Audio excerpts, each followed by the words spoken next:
अवधूत चिंतन श्री गुरुदेव दत्त श्री स्वामी समर्थ महाराज की जय। स्वामी दत्त सेवा या चॅनलवर तुम्हा सर्वांचे खूप खूप स्वागत।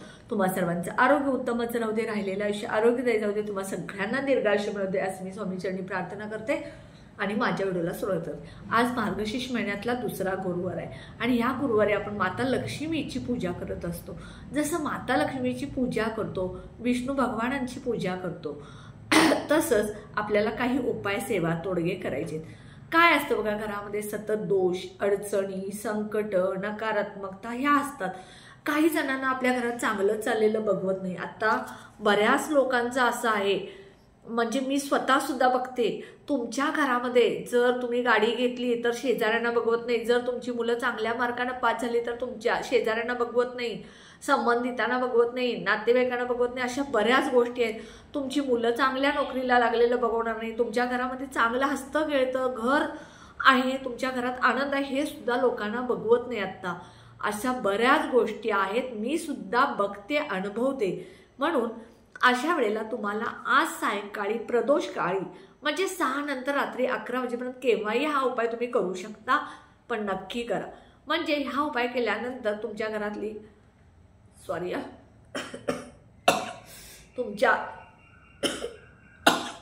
तुमच्या घरातील नकारात्मकता जी आहे ती निघून जाईल, सर्व दोष आहेत ते निघून जातील। काय अडचणी असतील म्हणजे पैशासंदर्भात अडचणी आहेत, मुलांच्या शिक्षणात संदर्भात अडचणी आहेत, मुलांच्या लग्नासंदर्भात अडचणी आहेत, तुमच्या नवरा बायकोंच्या मध्ये वाद आहेत, ह्या सगळ्या अडचणी दूर होतील। उपाय साधा आहे, सोपा आहे। आज संध्याकाळी आज आपण बघा मार्गशीर्ष महिन्याच्या गुरुवारी पूजा लक्ष्मीची मांडतो, कलश पूजन करतो, 5 डाळे कलशीमध्ये ठेवून कलशाची पूजा करतो लक्ष्मी माता प्रसन्न होण्यासाठी। तसंच आपल्या घरातले दोष, नकारात्मकता, अडचणी निघून जाण्यासाठी आज सायंकाळी आपल्याला काय करायचं आहे, एक मातीचं भांडं घ्यायचं। आपल्या इथं आपल्याला दिवाळीला मध्ये पंत्या आणलेल्या असतात मातीच्या, ती सुद्धा एक पंती चालेल। त्यामध्ये अखंड तांदूळ घ्यायचे, जे अखंड तांदूळ आहेत ते न तुटलेले न फुटलेले।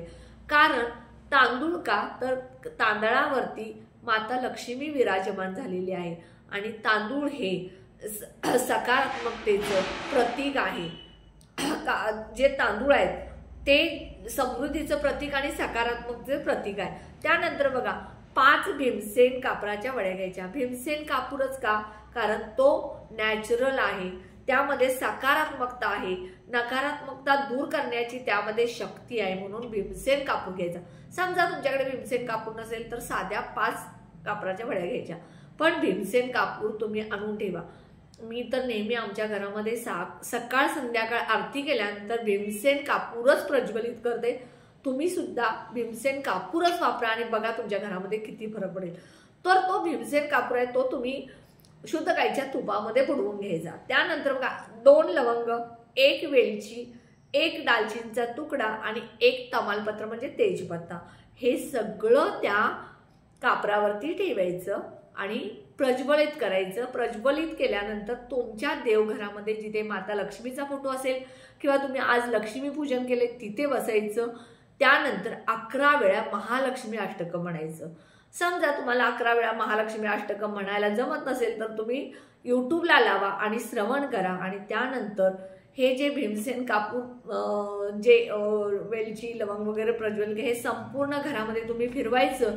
माता लक्ष्मीवरून 3 वेळ उतरायचं, जिथे तुम्ही लक्ष्मीची पूजा मांडली तिथं 3 वेळ उतरायचं आणि मुख्य दरवाजाच्या बाहेर जाऊन घरावरून सुद्धा मुख्य दरवाजावरून 3 वेळा उतरायचं आणि परत तुम्ही जिथे माता लक्ष्मीची पूजा मांडली किंवा माता लक्ष्मीचा फोटो आहे तिथे ठेवायचं आणि संपूर्ण ते जळून राख झाल्यानंतर तुम्ही ती जी राख आहे ती तुम्ही सगळ्यांनी आपल्या प्रत्येकाच्या कपाळाला लावायचं। कारण त्यामध्ये आपण महालक्ष्मी अष्टकं म्हणून ते आपण जे वेलची, लवंग, तमालपत्र जे आहे ते अभिमंत्रित केलेलं असतं, म्हणून आपण ते कपाळाला लावायचं। त्यामुळे आपल्या घरातील दोष निघून जातील, अडचणी निघून जातील, दरिद्रता निघून जाईल आणि जे काय 7 पिढ्यांचे दोष आहेत ते सगळे दूर होतील।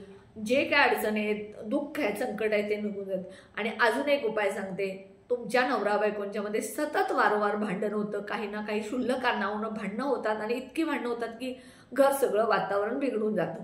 तर अशा वेळी नवऱ्याच्या हातात 2 भीमसेन कापूरच्या वड्या आणि तुमच्या हातात 2 भीमसेन कापूर वड्या घ्यायच्या आणि एक वेळ महालक्ष्मी अष्टक म्हणायचं आणि तो कापूर प्रज्वलित करून माता लक्ष्मीची आरती करायची. यामुळे सुद्धा तुमच्या नवरा बायकोंच्यातले वाद मिटतील, भांडण मिटेल, तुमचं घर सुख आणि समाधानानं भरेल, घरातले सगळे भांडणं दुःख संकट निघून जाऊन तुमचं घर आनंदी राहील. हा उपाय नक्की तुम्ही करा. उपाय जे मी सांगते ते ज्योतिषशास्त्र वास्तुशास्त्र केंद्रानुसार आहे, त्यामुळे नक्की करत जा.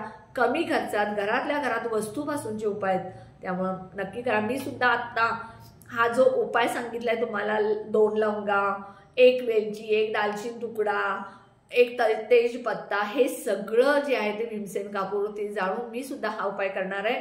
तुम्ही सुद्धा सगळ्यांनी करा. फक्त भीमसेन कापूर चांगला घ्या. लवंगा ज्या आहेत त्या न तुटलेल्या न फुटलेल्या घ्या. वेलची न किडलेली न चिरलेली घ्या. तेजपत्ता सुद्धा अखंड जो कट न झालेला असा छोटासा असेना पण तो दालचिनीचा तुकडा थोडासा घेतला तरी चालेल. हा उपाय नक्की करा. व्हिडिओ कसा वाटला कमेंटमध्ये सांगा. व्हिडिओला जास्तीत जास्त शेअर करा, लाईक करा, ऑल बटनला क्लिक करा, त्यामुळे माझे छोटे छोटे उपाय सेवा तोडगे करतील. आणि जे कोणी माझा व्हिडिओ नवीन बघत असतील त्यांनी माझ्या व्हिडिओला जास्तीत जास्त सबस्क्राईब करा. आजच्या गुरुवारच्या महालक्ष्मी पूजेसाठी तुम्हा सगळ्यांना खूप खूप शुभेच्छा. महालक्ष्मी मातेची पूजा तुमच्या हातून चांगल्या पद्धतीची झाली असं मी म्हणेन. सकारात्मकता मी बोलते नेहमी. सकारात्मकता आणि पॉझिटिव्ह बोललं की आपल्या घरामध्ये सगळं पॉझिटिव्ह घडतं.